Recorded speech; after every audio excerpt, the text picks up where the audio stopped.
Qaradağ rayonu Lökbatan qəsəbəsi Qobu Park 1 yaşayış binasında baş verən güclü partlayış bir neçə mənzili tamamilə yararsız hala saldı. Hadisə zamanı 5 nəfər də həyatını itirdi. Təəssüflər olsun ki, bəzi hallarda düzgün quraşdırılmayan və vaxtında yoxlanılmayan kombilərdə qaz sızmalar, eləcə də zəhərlənmələr baş verir.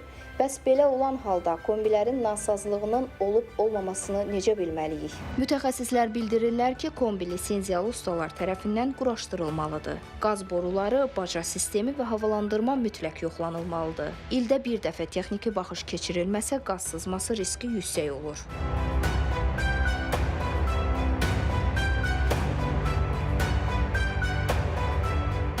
Kombinin əsasən də quruluş yeri çox önəmlidir. Biz kombinin harda quraşdırmalıyıq? Kombi ümumiyyətlə qazla işlədiyi üçün havalanma olmalıdır. Mütləq şəkildə, yəni həmin yer bağlı yerdə olmaz.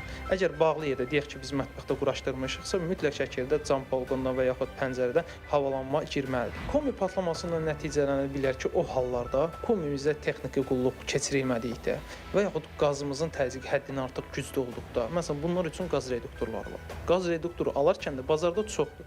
Yəni bunu seçib keyfiyyətlisini almaq lazımdır ki, və qoyduqdan sonra mütləq şəkildə kombi ustası onu nizamlamalıdır ki, hansı təzyiqdə kombimizə qaz ötürsün. Qaz təzyiqi yüksək olduqda, Allah eləməsin, kombimizin içərisində olan bir hava relesi var. Onda qızma meydana gəldikdə, o relə qoşulu qaldıqda kombimiz məsələn sönüb, öz-özünə avtomatik olaraq yanır. Bir müddət sonra isə böyük bir partlayış meydana gələ bilər. Təhlükəsizlik eksperti Orxan Musayev isə deyir ki, qaydalara görə ölkəmizdə qazla istismar olunan cihazlar vanna otaqlarında quraşdırılmamalıdır. Qazla işləyən cihaz quraşdırılan otağın hündürlüyü minimum 2 metr olmalıdır.